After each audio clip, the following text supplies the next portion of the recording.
Magandang araw sa inyo lahat mga idol. Welcome back sa ating panibagong vlog.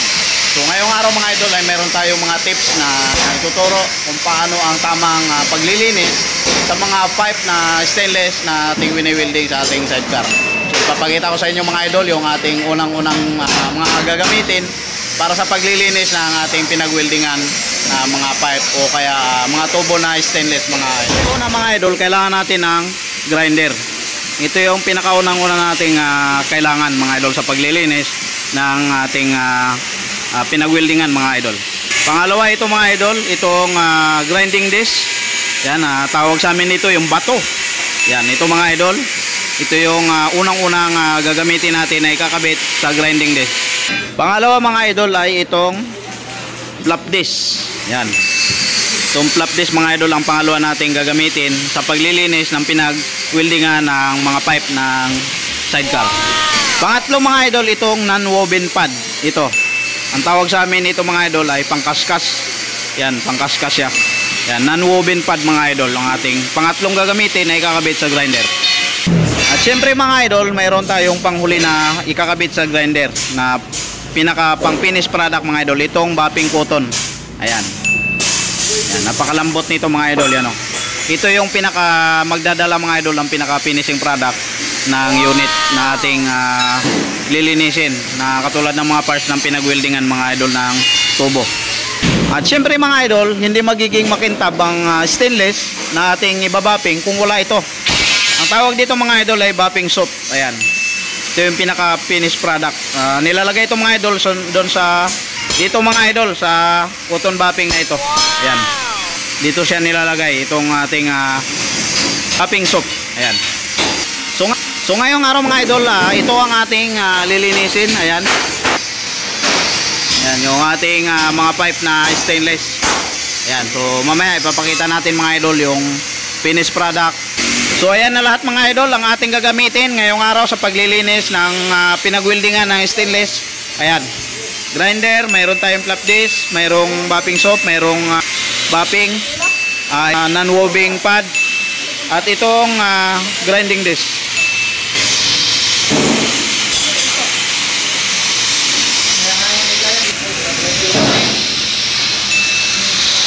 So ngayon mga idol, ito na yung ating grinder at itong ating grinding disc. Yan, itong ating unang-unang gagamitin sa paglilinis nitong pipe na ating lilinisin. So yan, panoorin mga idol.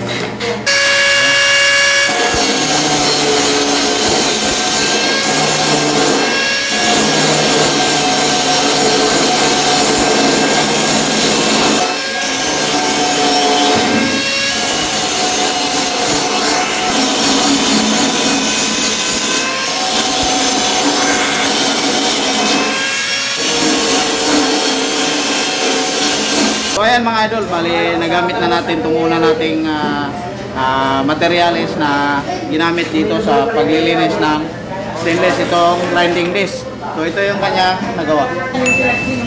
So ito mga idol, yung ating pangalawang gagamitin sa paglilinis nitong pipe. So ayan.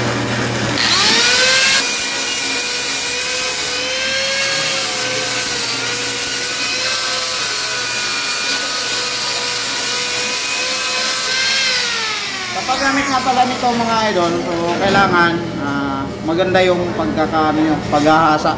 Kasi kapag maganda mga idol, magkakaroon siya ng mga uka-uka, yung malalim. Kailangan pantay ang pagkakagamit. So ayan mga idol, bali nagamit na natin itong pangalawa nating materials katulad nitong flap disc sa paglilinis ng pipe. So ayan, ito ipapakita natin yung kanyang pangalawang finish. Ipit na natin itong non-woven pad para sa pangatlo natin gagamitin dito sa paglilinis.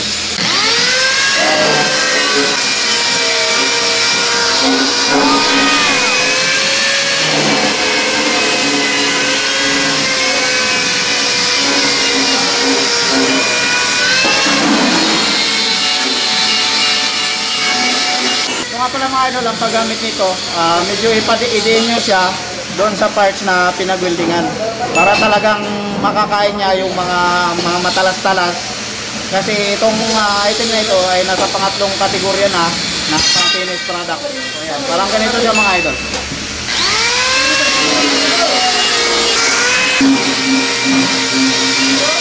So ayan mga idol, bali nagamit na natin itong pangatlong moving pad o yung tawag sa amin mga idol ay kaskas. So ito mga idol, so ito yung kanyang product na nadali, finished product niya. Yan. Kung mapapansin nyo mga idol, bali kumikintab na siya. Akala mo finished product na, no? Hindi pa mga idol. Meron pa tayong huling gagamitin, yung cotton pad. Ito yung ating pang finished product, yung panghuling procedure para mapakintab tong ating stainless na winilding mga idol. Idol, bali hindi po itong kikintab kung wala tayong gagamitin itong rubber, bopping soap mga idol. So ito yung pang finished product talaga para kumintab at gumanda yung ating pinagwildingan.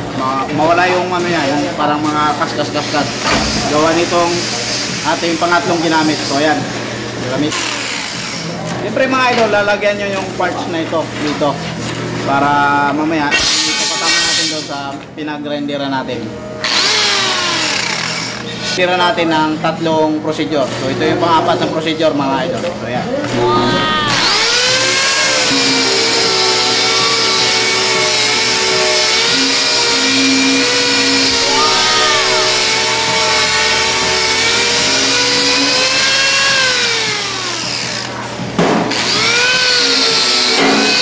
Pala nito mga idol ng panghuli nating procedure ay dapat medyo madiin po siya doon sa part na nililinis natin. Medyo idiin natin siya ng konti.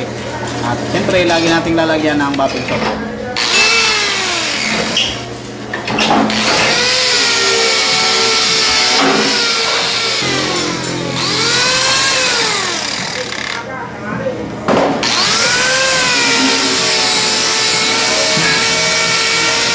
Sa huling procedure na ating ginawa na pinagwildingan na pipe kung paano natin na nilinis at kung anong mga procedure ang ating ginawa at mga parts na ginamit.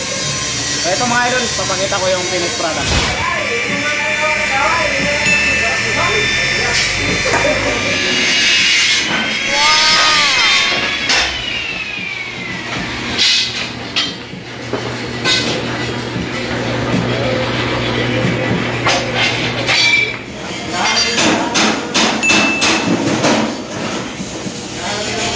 So ayan mga idol, kung nagustuhan nyo yung vlog na ating ginawa, yung linis sa pinagwildingan ng pipe na tubo na stainless, ay comment down na lang dyan sa ibaba. Dahil nakatulong sa inyo sa mga baguhan na mga welder at sa mga baguhan na mga naglilinis, nagbabapping ng mga ganitong uri ng pipe na stainless. Yan. Maraming salamat sa inyo lahat.